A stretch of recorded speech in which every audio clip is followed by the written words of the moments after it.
Welcome back, everybody. My name is Tucker, and today's video is a continuation of something that I did a handful of days ago where I ranked the futures of every single NBA team in that video in the Eastern Conference and in this video, the Western Conference. And this is going to be significantly more difficult for a couple of reasons, and I'm excited to go ahead and get into it. But really quickly before we get started, if you enjoy these types of videos and the NBA, then consider subscribing. I upload every single day. Okay, so I mentioned that I think this is going to be a lot more difficult. And the reason being is that in the Eastern Conference, it's relatively clear where a lot of those teams are going. Either they're good now and they're going to be good for the next couple of years, or they're in some kind of rebuilding project and they've got at least a couple of nice young pieces. And if I just don't like the pieces that they have, then it's pretty easy to see that I don't like their future. But for the Western Conference, realistically, every single one of these teams could potentially make the playoffs next season, and they all have a good amount of talent. So it's a lot more difficult to judge the future of these teams, which, as I mentioned in the last video, is how likely I think that it is that they're going to be really good in the next 3 to 4 seasons, like potential championship level in the next 3 to 4 seasons. So we're going to start it off with the Dallas Mavericks. And obviously the pros here are that you've got Luka Doncic, a future MVP candidate. You've got Kristaps Porzingis along the same timeline as Luka and plays a different position, so they should work well together. You've got Rick Carlisle. Mark Cuban is going to spend money. They've got some other nice complementary pieces. And so for that reason, I'm actually going to put them in the A+ category. And this has everything to do with my belief in Luka Doncic as I said, a future MVP caliber player. I think he's going to be one of the best players in the league over the next decade or so, assuming that he stays healthy, and having that other piece there in Kristaps Porzingis alongside him is really, really good for them. Now, obviously, what other pieces they're going to bring in are going to be interesting to see. They're limited a little bit in their draft pick situation as a result of the Porzingis trade, but just because they have Luka, I feel like they have to be in the A+ category. Next up now, the Denver Nuggets, in a bit of a similar situation, right? Like Nikola Jokic is a borderline MVP caliber player right now. They've got some other pieces, guys like Jamal Murray, MPJ could be something down the road as well. However, I don't feel as strongly, for some reason, about their future chances as I do the Mavericks. And like from a overall player standpoint, you could say that Jokic and Luka over the next handful of years are going to be on the same level. But I just feel that it's easier to be a really, really good team in the modern NBA with a perimeter guy as your best player. And I just don't know that the Nuggets have that perimeter guy that's going to be, that number one option for them. And as much as I like Jokic, I'm just unsure, right? However, on the other side of that, they have plenty of pieces. They have plenty of assets. They have plenty of options. They have a great front office. And so I'm going to put them in the A+ category as well, because they can always make a move to bring in that perimeter player. Next up now, the Golden State Warriors. This is another tough one because you're talking about, the best backcourt of all time, presuming that they're coming back healthy. You've got Andrew Wiggins, who could be something. You've got Draymond Green. You've got a high pick this year. The question is the durability of the players on the roster, right? Steph, Clay, and Draymond. The durability of those guys to continue to be really good over the next couple of seasons, and how good this draft pick is going to be that they're bringing in. But I can't help myself from putting them in the A+ category as well. And it's crazy because I think I only had one team in the A+ category in the Eastern Conference. But these three teams that we're starting off with here are in such a good position moving forward. And obviously things can happen injury-wise to bring them down. But I'm excited about the future of these three teams. Now, the next team up, the Houston Rockets, are not going to get an A+. And there's a couple of reasons for that. They're pretty much locked into what they're doing now from a payroll standpoint. They've got huge long-term contracts on guys in their 30s or just turned 30 in Russell Westbrook and James Harden. They don't have a ton of flexibility moving forward. And even though those two guys could still be really good a couple of years from now, I don't believe that their championship window is still going to be open. I still think they're going to be good as long as James Harden is James Harden. So I'm going to put them in the B category, but in terms of their long-term future, they're definitely on the downhill. Next up now, the LA Clippers, and the two LA teams that we're going to talk about back-to-back here are, in my opinion, the two most difficult teams to project their future, because right now they're two of, if not the two best teams in the entire league, right? And you're talking about Kawhi Leonard, Paul George, LeBron James, Anthony Davis.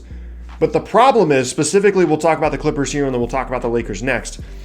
You don't know if those guys are going to stick around. Realistically, Kawhi Leonard and Paul George could both leave in the summer of 2021, and the Clippers don't have any future draft picks, and you're kind of stuck. But if both of those guys stay for another 2 years, there's no reason that they can't be championship contenders again, within the next 3 or 4 years when those guys are coming back, and just keep running it back with the same group. When you're talking about potentially bringing back Montrezl Harrell, they've got guys like Landry Shamet on the roster that could, continue to improve over the next couple of years.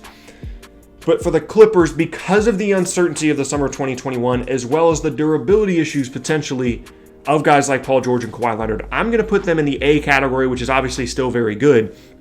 But there are some question marks outside of what those top 3 teams have. Now, for the Lakers, I'm going to do the exact same thing because LeBron's getting up there in age, obviously. Anthony Davis could technically leave, but he's not going to. But durability could always be an issue for him. They have very, very limited draft capital to do anything moving forward. They don't have a ton of young players that are going to continue to develop. But if LeBron James and Anthony Davis are LeBron James and Anthony Davis a couple of years from now, they're still going to be right up there. And I understand that LeBron is getting older, but he's given zero indication that he's going to slow down anytime soon. And if him and Anthony Davis are there, I don't feel comfortable putting them anything under an A, even with all the draft pick stuff. So that's where I stand with both the LA teams. And now we get to some of the younger rosters, right? Like you've got the Timberwolves, you've got the Grizzlies, Pelicans, the Thunder, the Suns. When you look at these rosters, there's a ton of teams, that have some nice young players moving forward, and it kind of just depends on your opinion of those players. So first up, we're going to be talking about the Memphis Grizzlies, and for me, you're talking about John Morant, you're talking about Jaren Jackson Jr. They've obviously got other players on the roster, but those are the 2 guys that I'm focusing on in terms of what the ceiling of this team is going to be moving forward. I'm going to put them in the A category, and like if you compare this to the East, there's so many teams already that are in the A and the A plus compared to the Eastern Conference. But that's just because these teams are doing a better job of rebuilding. They have more talent, and they have brighter futures. That's just how it is. I mean, John Morant looks like a future All-NBA caliber player. Jaren Jackson Jr., I think, is going to be one of the best, versatile utility-type players, especially in the front court, over the next couple of seasons. And their front office doesn't miss, really, over the last couple of years, over the last, 18 months.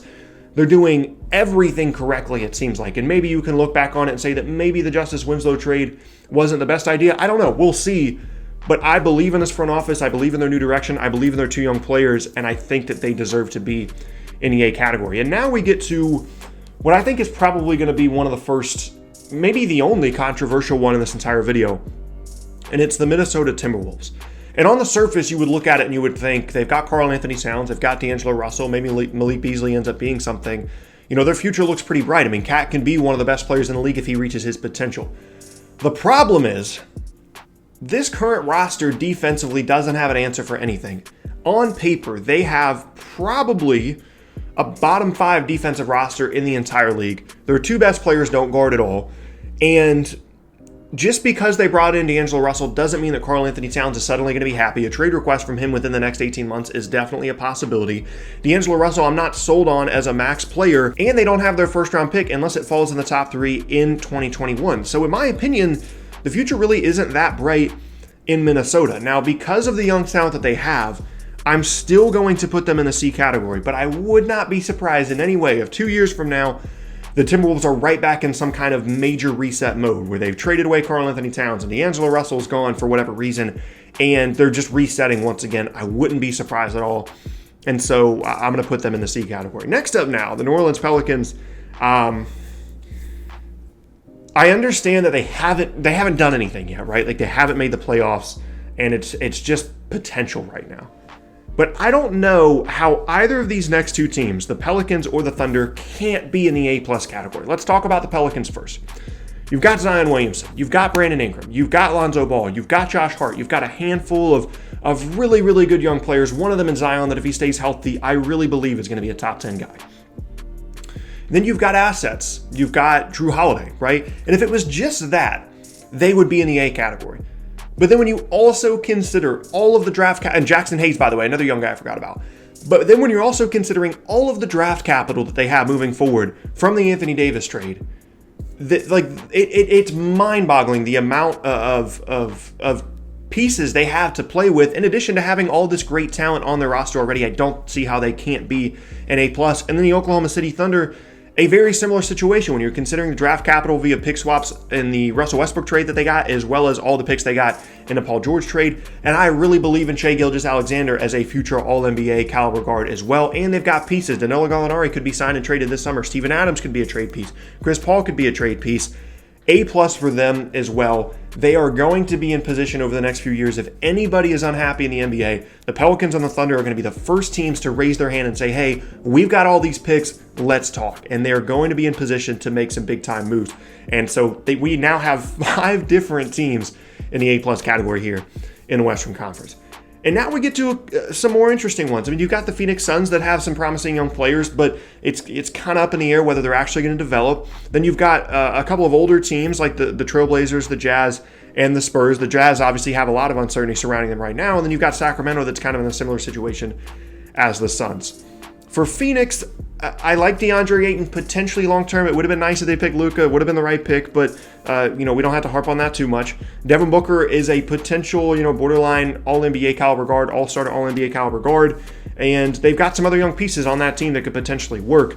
I don't love the overall roster, and I don't love Ayton as like a future all-NBA guy, so I'm going to put them in the B category, but still solid, potential moving forward. I'm going to do the Kings next, and then we'll kind of group some of these older teams together. The Kings, I want to put them in the A category because I love De'Aaron Fox. But Buddy Hield seems like a guy that could potentially be trade bait. I don't love Marvin Bagley long term. And then outside of that, I'm not sure what they really have on their roster. So similar to the Suns, I'm also going to put them in the B category. And now we get to a couple of older teams here. We've got the Portland Trailblazers who have Damian Lillard, CJ McCollum. They've got Anthony Simons. They've got Yusuf Nurkic. They've got some pieces there, right? But when we're talking about 3 to 4 years from now, those guys are going to be older. And I don't love the long-term outlook. I don't love the payroll situation. I don't love the future asset situation. I'm going to go, honestly, it's between C and D for me for Portland. I wouldn't be surprised if this is a reset situation within the next few seasons, but I'm going to give them the benefit of the doubt because of their front office, because of Damian Lillard, and put them in the C category. Let's do the Jazz next. I'm saving the Spurs for the end. The Utah Jazz have Donovan Mitchell, and he's going to be a good player for the next handful of seasons, right? Now, whether or not he's going to be overpaid when he inevitably gets a max deal in 2 years, I don't know. Rudy Gobert potentially wants out. Mike Conley's contract is gigantic and is going to be on the payroll for at least one more season. Joe Ingles is signed for the next couple of seasons, but his value has decreased a little bit this season when they brought in Bogdanovic. Bogdanovic I really like. I think they're going to continue to be a solid team. Whether they're going to be a championship level team in a couple of years, I highly, highly doubt. I'm putting them in the B category. And now we get to the San Antonio Spurs. I really, really, really want to give them the benefit of the doubt for 20 years of success, for a front office that continually makes the right moves, for a coach that is arguably the best NBA coach of all time. I want to give them the benefit of the doubt, but I don't see the young talent on this roster. And as good as they've been at developing players over the last 20 years, I don't see it. I just don't. And to be completely honest with you, it's between them and the Timberwolves for the worst future in the entire Western Conference for me. I almost said the entire league and I stopped myself. In the entire Western Conference. Because of the success, I'm going to give them a C grade, but I'm very close to putting them in the D category. I understand that there are some young players on this roster, and maybe you can make out, a DeMar DeRozan trade and a LaMarcus Aldridge trade that would make sense. But for me, I don't love the future of the Spurs. And it hurts to say that because of the success, but that's just kind of where I'm at. But yeah, there you go. A overwhelmingly positive view of the future of the NBA's Western Conference. Obviously much different than the East, but it's just because a lot of the talent is in the Western Conference. That's just kind of how it is. Some uncertainties for sure in terms of free agency and injuries, but that's where I stand right now in the Western Conference. But yeah, that's going to be the end of today's video. As I said in the beginning, my name is Tucker. I hope you all enjoyed. Thank you guys so much for watching, and I will see you all next time.